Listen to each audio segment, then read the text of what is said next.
Muy buenos días a todos, amados. Dios les bendiga. Pueden tomar sus asientos.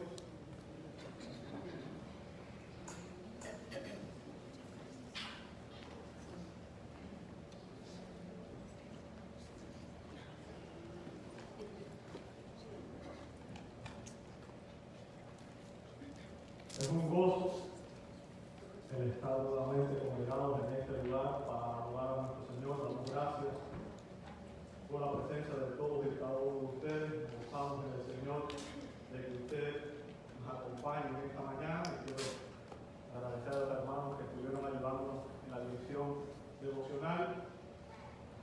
Para mí es una alegría el poder cantarle a nuestro Señor y darle la gloria que Él merece, ¿verdad? Ustedes saben que estamos siguiendo una serie basada en la carta del apóstol Pablo a la iglesia de Roma, el epístola de Pablo a los Romanos, y les invito a ver sus Biblias en Romanos capítulo 13. Romanos capítulo 13, y los versos que vamos a comenzar a ver el día de hoy. Romanos 13, 1 al 7.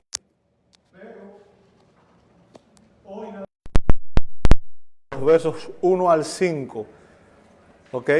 1 al 5, es todo lo que vamos a ver. Les invito a abrir sus Biblias allí. Romanos 13, capítulo 13, los primeros versos. Por favor, abra ahí su Biblia. Y les recuerdo que el título de esta serie es el Evangelio de Dios, porque Pablo, en la carta a los Romanos, su enfoque fundamental fue explicarnos las doctrinas esenciales del Evangelio. Así que los primeros 11 capítulos de Romanos tienen que ver con la doctrina cristiana, tiene que ver con las cosas esenciales que una persona necesita entender, conocer y creer para ser cristiano. Pero en Romanos capítulo 12 hay una transición, y a partir del capítulo 12 hasta el capítulo 16, el apóstol Pablo comienza hablándonos sobre lo que cómo debemos comportarnos.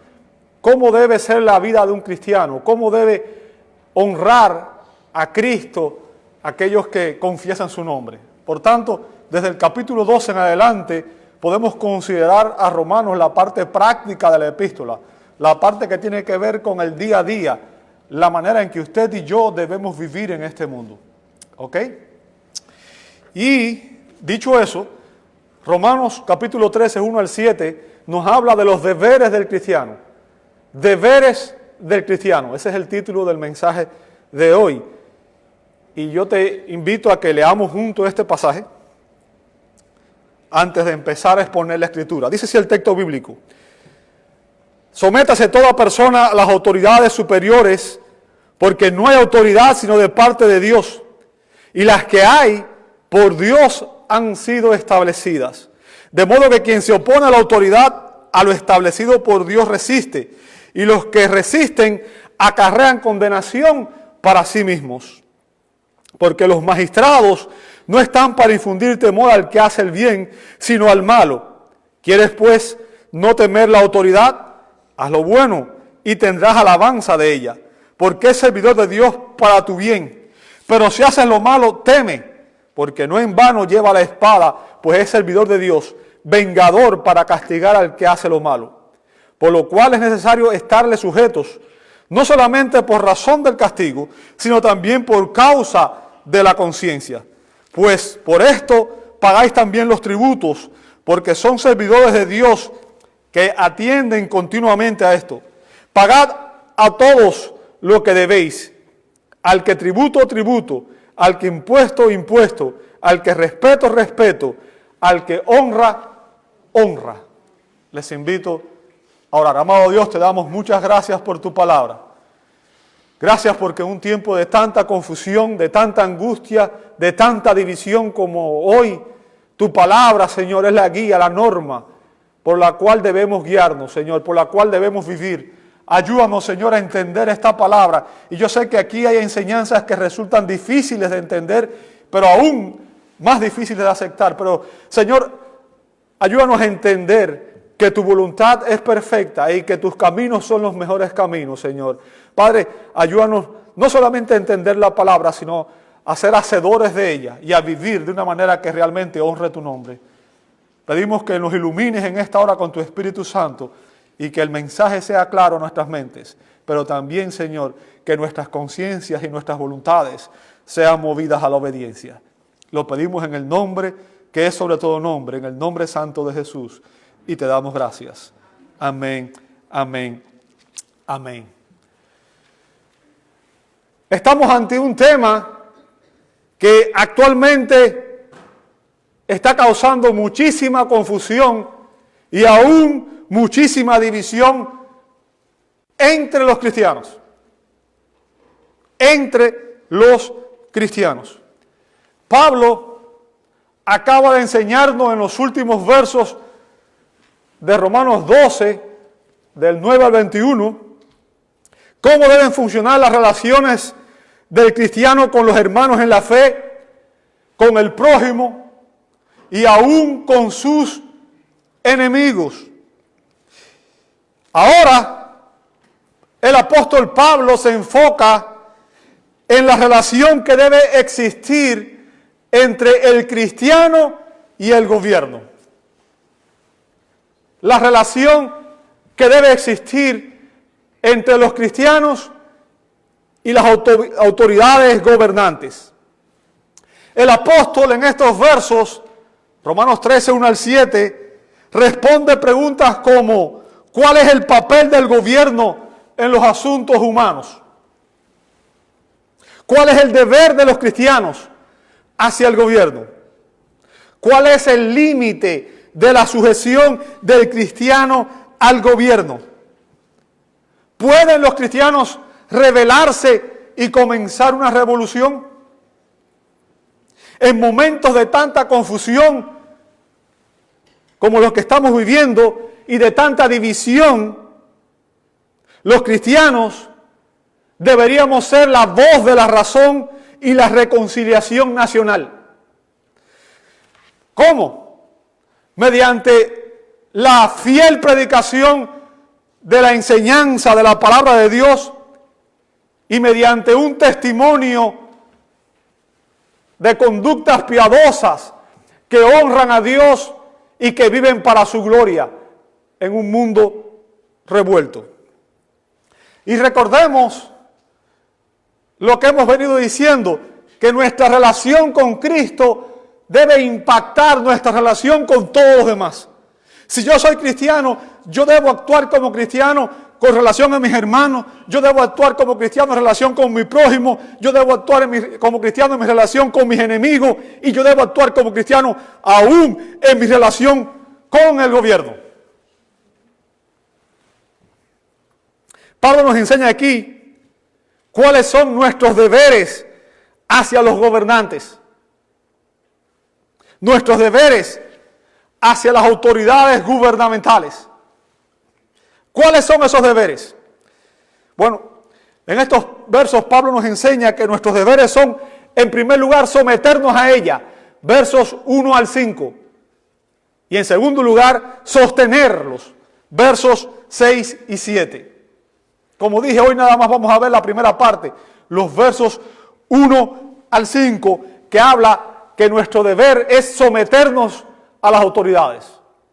Bien. Comenzamos con el verso 1. Dice así la Escritura: sométase toda persona a las autoridades superiores. Ahora, recordemos que Roma era la capital del imperio que había conquistado a los judíos. ¿Recuerdan eso, verdad? Roma era la capital del imperio más importante de aquel tiempo, el imperio romano. Y que dentro de la iglesia en Roma existían muchos creyentes gentiles, pero también existían creyentes que eran judíos de nacimiento. ¿Ok?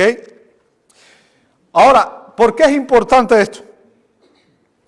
Porque los judíos eran notoriamente resistentes a someterse a la autoridad de un rey extranjero. Ellos no querían someterse al César.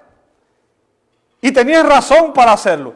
Porque la Escritura en el Antiguo Testamento, el Señor les había dado una instrucción. En Deuteronomio capítulo 17, verso 15, dice la Escritura: ciertamente pondrás por rey sobre ti al que Jehová tu Dios escogiere. O sea, Dios era el que escogía a los reyes en Israel. Recuerde que Israel era el pueblo del pacto. ¿Ok? Y después nota lo que dice: de entre tus hermanos, de entre tus hermanos. ¿Qué significa eso? Que el rey tenía que ser un miembro del pueblo escogido, un miembro del pueblo del pacto, tenía que ser un israelita. De entre tus hermanos pondrás por rey sobre ti.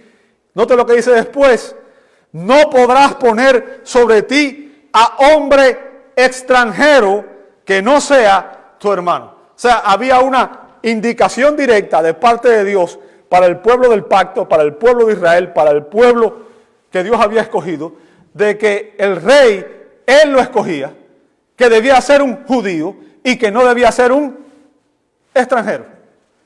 Por tanto, no es de extrañar que los judíos no quisieran tener sobre ellos a un rey que no fuera judío y que no hubiera sido escogido por Dios.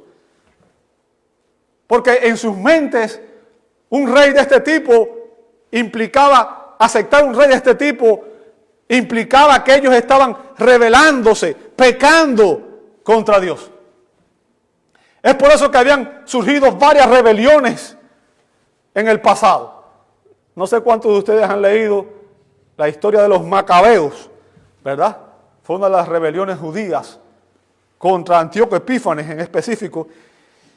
Pero hubieron otras más. Si usted lee, por ejemplo, en Hechos capítulo 5, versos 34 al 37, Gamaliel mencionó algunas de las revueltas judías que habían habido contra los reyes paganos. Así que, aunque aquellos judíos de la iglesia en Roma habían recibido la salvación en Cristo, ahora eran cristianos, se habían convertido al cristianismo, la idea de no aceptar a un rey y a un gobierno extranjero aún estaba en sus mentes, ¿verdad? Porque ellos eran cristianos, pero no habían dejado de ser judíos, ¿cierto? Ahora, otra razón por la cual a los judíos les costaba tanto aceptar un rey y a un sistema pagano era que el gobierno romano toleraba casi cualquier secta que estuviera dispuesta a expresarles su lealtad mediante la participación en la adoración romana. O sea, si las personas estaban dispuestas a adorar los dioses romanos y estaban dispuestos específicamente, sobre todas las cosas, a reconocer a César como el Señor, los romanos aceptaban cualquier tipo de culto, cualquier tipo de secta, sin importar su trasfondo. Pero recuerden que los cristianos creían que el hacerlo, el adorar junto a otras personas que tenían otros dioses, constituía idolatría, ¿cierto? De manera que los cristianos se negaban a participar en esa clase de adoración. Y el gobierno de Roma interpretaba esto como un símbolo de desafío a su autoridad. ¿Ok? Ahora, es importante entender esto para entender el trasfondo y para entender lo que Pablo va a decirnos a continuación. ¿Ok? Fíjense, Pablo enfatiza aquí en Romanos 13 que este mandato, fíjense, él dice, sométase. ¿Quién? Toda persona. ¿A quién incluye eso? A todos. ¿Cristianos o no cristianos? ¿Creyentes o incrédulos? Es un mandato que está dirigido a todos. ¿Por qué? Porque este es un principio que refleja el plan de Dios para la humanidad. Refleja el plan, el propósito de Dios para la raza humana. Todos los hombres. ¿Ok? Y el término someterse, utilizado por el apóstol Pablo aquí, es una traducción del verbo griego hupotaxo, que era un término que se usaba en el orden militar, era un término jerárquico que enfatiza la relación de los militares con el oficial superior. ¿Ok? La relación de los oficiales con el oficial, de los militares con el oficial superior. O sea, ¿cuál es el deber de un soldado hacia el general? Es someterse y obedecer sus órdenes. ¿Sí o no? Ahora, el verbo aquí es un imperativo. Un imperativo. Lo cual indica que esto es un mandamiento. Es algo que Dios manda. Dios nos manda a que nos sometamos. ¿Bien? Pero el verbo también está en la voz media, lo que implica que para el cristiano el sometimiento debe ser voluntario. O sea, la persona debe someterse a sí mismo, debe estar subordinada, debe someterse de manera voluntaria, porque Dios lo ordena, yo lo hago. Ese sometimiento debe ser voluntario de tu parte y debe ser voluntario de la mía. Todos nosotros debíamos someternos voluntariamente a las autoridades superiores. Y aquí algunos comentaristas tratan de hacer ver como que las autoridades superiores son autoridades angelicales, pero el contexto deja muy bien claro que las autoridades superiores a las cuales se está refiriendo el apóstol Pablo es el gobierno civil, las autoridades gubernamentales, porque ninguno de nosotros le paga taxe a los ángeles, ¿verdad? Entonces, el contexto deja claro que quien cobra taxes y quien ejerce autoridad sobre nosotros directamente es el gobierno civil. Ahora, ¿cuál es el deber de los cristianos hacia el gobierno? ¿Cuál es el deber suyo y mío como cristianos hacia el gobierno? ¿Sabe? Aquí tenemos un claro mandato del Señor de someternos a las autoridades gubernamentales. Y cuando Pablo hace este mandato, cuando Pablo, inspirado por el Espíritu Santo, porque quiero que entienda esto, esta no es la voluntad de Pablo. Al final de cuentas, toda la Escritura es inspirada por Dios. Cuando Pablo, inspirado por el Espíritu Santo, escribió este pasaje bíblico, el mandato está dado a todos los cristianos, sin importar si usted vive en una democracia o en una dictadura que restringe su libertad y que lo persigue. Esa es la parte difícil de aceptar. ¿Entiende eso? Y yo sé que esto es difícil porque yo vengo de un lugar donde el gobierno no es una democracia. Y sé lo que implica eso. Es difícil someterse a un gobierno dictatorial. Pero el mandato que tenemos como cristianos es someternos a las autoridades. ¿Cuál es el límite que tenemos en ese mandato de sujeción? O sea, ¿cuál sería, digamos, la única razón que nos excluye a nosotros de someternos al gobierno como cristianos? Déjame decirte cuáles son. Cuando el gobierno nos ordena hacer algo que la Biblia prohíbe. ¿Escuchaste? Cuando el gobierno ordena hacer algo que la Biblia prohíbe. El gobierno puede decir que es aceptable el matrimonio homosexual. La Biblia dice que eso no es aceptable delante de Dios. Por tanto, yo no tengo por qué aceptarlo. Para el gobierno es aceptable el aborto.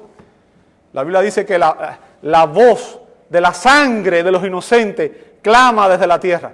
Eso no es aceptable delante de Dios. Por tanto, yo no tengo por qué aceptarlo. Y la otra es cuando se nos ordena no hacer algo que la Biblia nos instruye que hagamos. ¿Me escuchó? Son las únicas dos exclusiones que hay en cuanto a nuestra obligación como cristianos de someternos al gobierno. Y un ejemplo de eso fue lo que pasó con los apóstoles. ¿Recuerdan cuando las autoridades del Sanedrín los llamaron y les dijeron, ¿sabes qué? No pueden predicar más el evangelio. ¿Cuál fue sus respuestas? En Hechos 5:29, ellos dijeron, respondiendo Pedro y los apóstoles dijeron, es necesario obedecer a Dios antes que a los hombres. ¿Por qué? Porque ellos estaban pidiéndole, les estaban ordenando que hicieran algo que la Biblia, que Dios, que Cristo nos ha mandado a hacer, predicar el evangelio. Por tanto, ellos se resistieron. ¿Ok? Así que Pablo nos explica ahora, a continuación, por qué razón se da este mandato. ¿Cuál es el origen de la autoridad en el gobierno? ¿Cuál es el origen de la autoridad en el gobierno? Fíjense lo que dice a continuación, en el verso 1, la segunda parte. Dice, porque no hay autoridad sino de parte de ¿quién? De Dios. Y las autoridades que hay por Dios han sido establecidas. ¿Lo vio ahí? ¿Cuál es el argumento que usa el apóstol aquí para defender su posición y su mandato? ¿Sabes cuál es? La doctrina de la soberanía de Dios. ¿Sabe lo que significa que Dios es soberano? ¿Sabe? Mucha gente dice, yo creo que Dios es soberano, pero en realidad no entendemos lo que implica el significado de que Dios es soberano. Cuando decimos que Dios es soberano, significa que Dios está en control de todo lo que sucede. Todo. Que no hay nada que escape a su autoridad, a su poder y a su control. No hay una célula en el universo que se mueva fuera de la voluntad de Dios. No hay un cabello en tu cabeza que esté fuera del conocimiento y la voluntad de Dios. ¿Entiendes eso? Dios está en control de todo lo que sucede. Todo.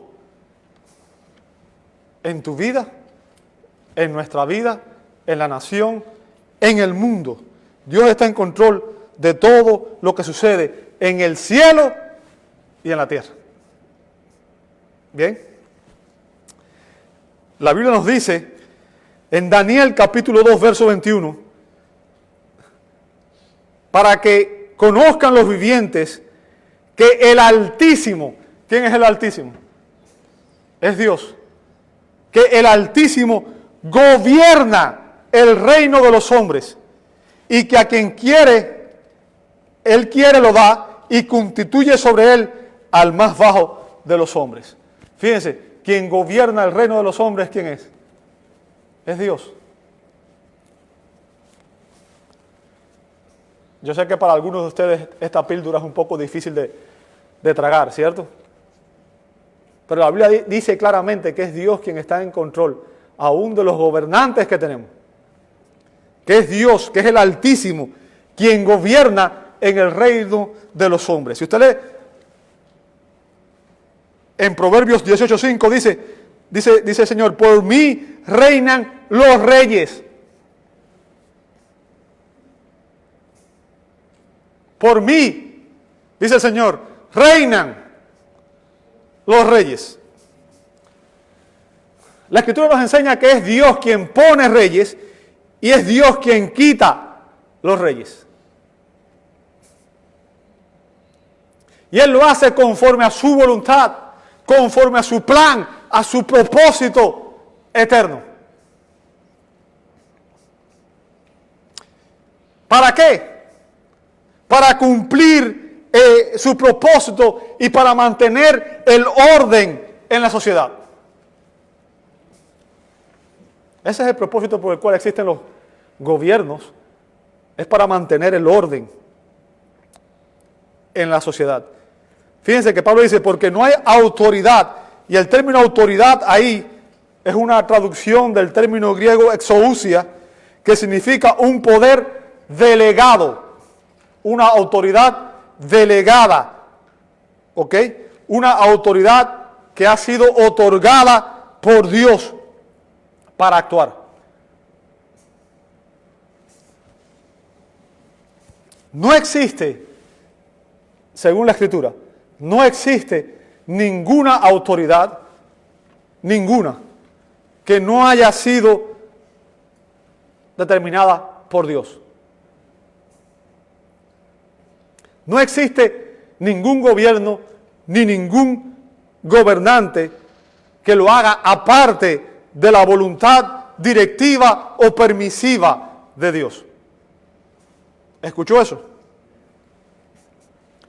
Porque es Dios, en última instancia, quien determina todo lo que sucede en el cielo y en la tierra.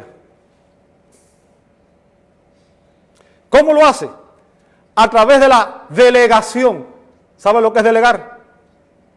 Es cuando usted le da a una persona una responsabilidad o una tarea. Los líderes delegan en otras personas para que esas personas compartan el trabajo y se hagan las cosas de una mejor manera. ¿Verdad? Ahora, Dios ejerce su autoridad en la tierra mediante la delegación. ¿Qué significa?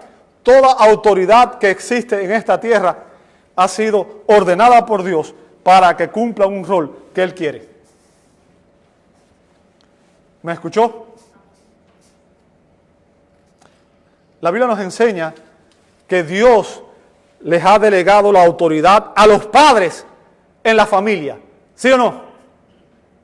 A los esposos en el matrimonio. A los ancianos en la iglesia. Y a los gobernantes en la sociedad. Todas esas responsabilidades han sido delegadas por Dios. Fue Dios quien instituyó la familia, fue Dios quien instituyó el gobierno y por tanto Él delega su autoridad sobre aquellos que están en autoridad. Yo quiero que usted entienda algo. El gobierno humano no ha sido puesto ahí por gusto. Dios instituyó el gobierno humano para el beneficio de la sociedad, porque el gobierno humano es un medio para restringir el mal y la anarquía. ¿Escuchó eso? Ahora usted dirá, bueno, ¿y qué pasa con los gobernantes malvados? ¿Verdad? ¿Qué pasa con Adolfo Hitler? ¿Qué pasa con, no sé, ponga usted el nombre que usted quiera? Yo quiero que usted sepa, cuando Pablo escribió esta carta, en los días de Pablo, quien estaba gobernando eran los Césares. Existía el gobierno, el Imperio Romano. Ahora, yo no sé cuántos de ustedes han leído alguna vez historia, pero si usted lee la historia se va a dar cuenta que el gobierno romano hizo muchas cosas que no eran para nada agradables. Desde crucificar personas hasta tomar cristianos y prenderlos en llama para alumbrar fiestas. ¿Ok?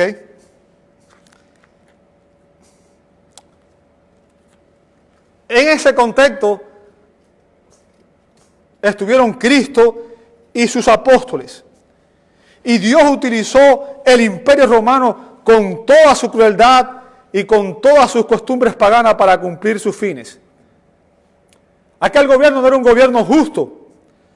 Maltrataba al pueblo. Y lo hacía repetidamente. Sin embargo, note lo que Pablo dice en este verso. Dice, no hay autoridad sino de parte de Dios. ¿Qué está diciendo Pablo? aún este gobierno pagano, Dios lo ha permitido. No implica que sea su voluntad, pero Dios lo ha permitido. Como nos dice Charles Hodge, no solo el gobierno humano es una institución divina, sino que la forma en que existe ese gobierno y las personas por las que ejercen sus funciones están determinadas por su providencia. ¿Ok? Lo que estoy tratando de explicar, amado hermano, es que Dios no es responsable. Dios no es responsable de los pecados de los tiranos. ¿Bien? Entiéndase eso. Sino que aún esos gobernantes, Él los permite y son una parte integral en el cumplimiento de su plan para la humanidad caída. Desde el faraón egipcio, no sé cuántos de ustedes han leído la historia en Éxodo capítulo 9. ¿Saben lo que Dios le dijo al faraón? ¿Recuerdan lo que Dios le dijo al faraón egipcio? En Éxodo 9:16. Y a la verdad yo te he puesto, dice el Señor. Yo te he puesto. ¿Te he puesto por qué? Te he puesto por faraón. ¿Para qué? Para mostrar en ti mi poder. ¿Ok? Y para que mi nombre sea anunciado en toda la tierra. Había un propósito por el que Dios permitió que Faraón estuviera en ese lugar. ¿Bien? Otro ejemplo es el gobernador romano Poncio Pilato en Juan 19, versos 10 y 11. Entonces le dijo Pilato a Jesús, ¿a mí no me hablas? Estamos hablando del juicio de Jesús. ¿No sabes que tengo autoridad para crucificarte? Le dijo Pilato a Jesús. ¿No me hablas? ¿Tú no sabes que yo tengo autoridad para crucificarte, para quitarte la vida? Y que tengo autoridad para soltarte. Verso 11. Respondió Jesús, ninguna autoridad tendrías contra mí si no te fuese dada de arriba. ¡Wow! Cállate la boca, papo. No sabes con qué estás hablando. O sea, la respuesta de Jesús aquí indica que Pilato no tenía realmente el control de aquellas circunstancias. ¿Quién estaba en control? Él tenía autoridad, pero su autoridad era una autoridad delegada.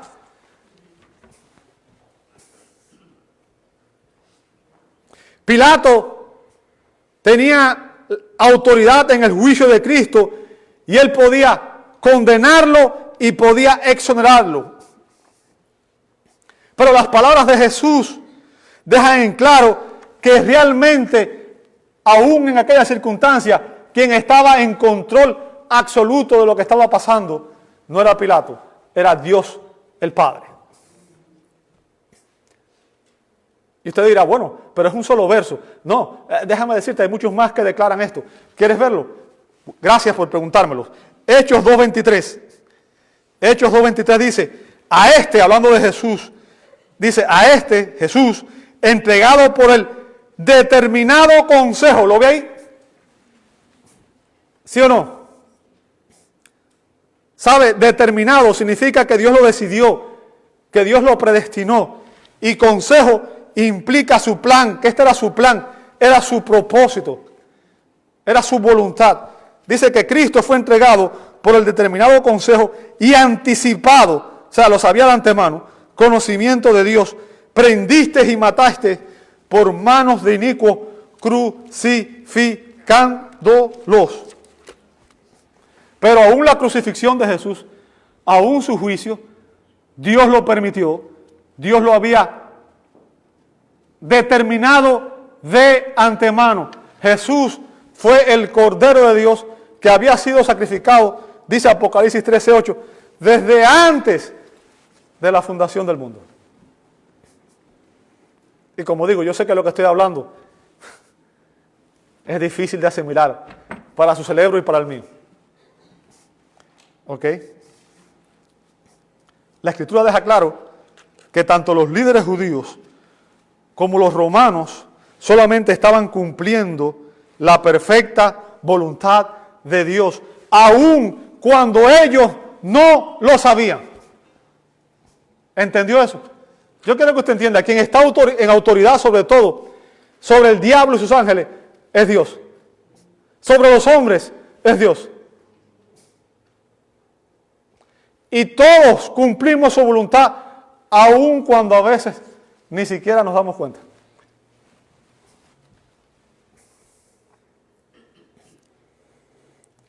Otro texto bíblico, Hechos 4, 27 al 28, dice: porque verdaderamente se unieron en esta ciudad contra tu santo Hijo Jesús, a quien ungiste. Note quién habla ahí: Herodes, ¿y quién más? Y Poncio Pilato, con los gentiles y el pueblo de Israel, para hacer, ¿qué fue lo que ellos hicieron? Note lo que dice a continuación en este verso. Fíjense: para hacer cuanto tu mano y tu consejo habían antes determinado, habían decidido, habían predestinado que sucediera. ¿Se da cuenta de que esta gente cumplieron la voluntad de Dios? Aun cuando ellos lo estaban haciendo por rebeldía a Dios, ellos estaban obedeciendo a Dios. Yo no sé si usted entiende esto. El punto, amado hermano, es que Dios ordena tanto los medios como los fines de los acontecimientos humanos, sin violar la libertad y la responsabilidad humana. ¿Qué significa? Dios no obligó a Pilato a condenar a Cristo. Pilato sabía que Cristo era inocente. Él pudo haberlo soltado, pero por temor a los líderes judíos y por temor a César, él decidió castigar a un inocente, y de esa manera él mismo se condenó. ¿Entiende eso? Dios ha utilizado a Satanás, a sus demonios y aún a los gobernantes malvados y a los pecadores para cumplir sus planes. Ahora, conscientes del control soberano de Dios sobre el gobierno, el que confía en Cristo se someterá a su autoridad. Lo que estoy tratando de decir, amado hermano, es que para un hijo de Dios, someterse al gobierno es una manera de demostrar su sumisión ¿a quién? A Cristo. Cuando la esposa se somete al esposo, le está demostrando su sumisión ¿a quién? En primer lugar, a Cristo. Cuando los hijos se someten a los padres, le están demostrando su sumisión ¿a quién? A Cristo, en primer lugar. Porque la autoridad, toda autoridad viene de Dios. ¿Entiende eso? Y cuando usted se somete a esa autoridad, usted está diciendo: Dios, yo lo hago porque te amo a ti y quiero honrarte con mi vida. Pablo nos explica ahora las consecuencias de oponerse a las autoridades del gobierno. Verso 2, primera parte. De modo que quien se opone a la autoridad, a lo establecido por Dios, resiste. ¿Lo vio ahí? Debido a que el gobierno ha sido instituido por Dios y que Él les ha delegado su autoridad, rebelarse contra el gobierno es rebelarse contra las ordenanzas de Dios. Los cristianos debemos ser los mejores ciudadanos. Los mejores ciudadanos en cualquier sociedad. Y debíamos obedecer al gobierno en todas las áreas en las que le ejerce su legítima autoridad. Fíjense lo que dije, su legítima autoridad. En otras palabras, si yo voy manejando, voy conduciendo y un policía me para, él tiene autoridad para hacerlo y yo debo tratarlo con respeto. No tengo por qué rebelarme contra él. ¿Ok? Debo respetar los límites de velocidad cuando voy manejando, cosa que muchas veces no hacemos, ¿cierto? Debemos pagar nuestros impuestos con honestidad.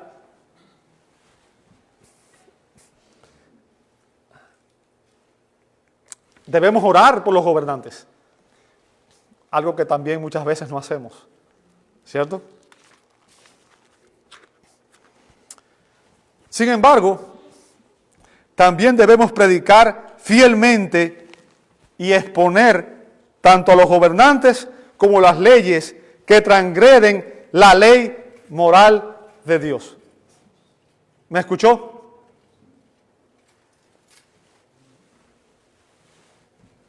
Debemos predicar fielmente y exponer los gobernantes y las leyes que transgreden la ley moral de Dios. ¿Sabe? Cuando Nabucodonosor, el rey babilonio, le exigió a todos sus súbditos que adoraran la estatua, hubieron 3 jóvenes judíos, Sadrach, Mesach y Abednego, que no estuvieron dispuestos a adorar, porque era idolatría, y ellos nada más se arrodillaban ante Dios. Y estos jóvenes estuvieron dispuestos, incluso fueron juzgados y condenados a morir en el horno de fuego. ¿Recuerdan la historia? Y Nabucodonosor les preguntó, ¿qué Dios hay que los va a librar de mi mano? Ellos dijeron, nuestro Dios puede hacerlo, pero aún si no lo hace, nunca te adoraremos la estatua. ¿Ok? Otro ejemplo es cuando Darío prohibió en Daniel capítulo 6 que se orara a cualquier dios. Daniel continuó practicando su hábito de orar todos los días 3 veces, con las puertas abiertas, mirando hacia Jerusalén.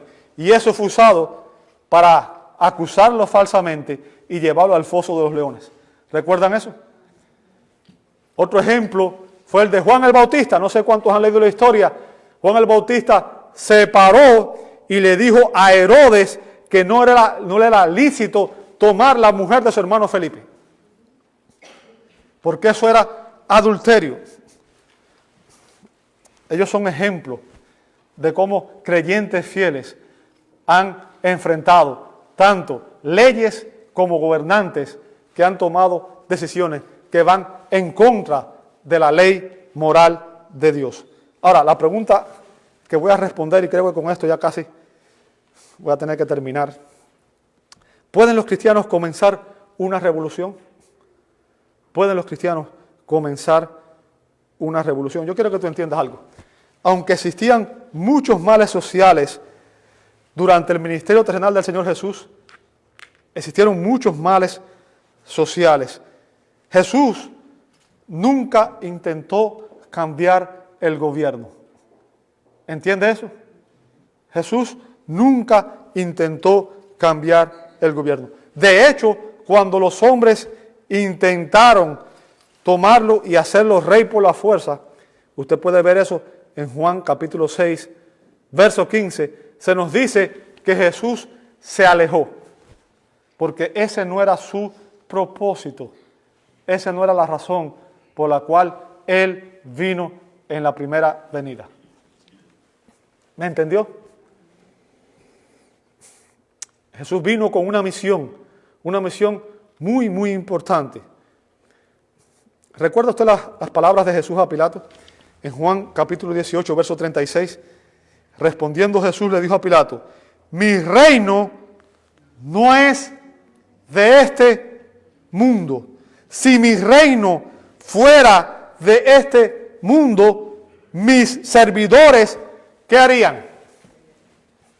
Pelearían para que yo no fuera entregado por los judíos. O sea, si su reino hubiera sido un reino humano, sus seguidores hubieran tomado el poder por la fuerza.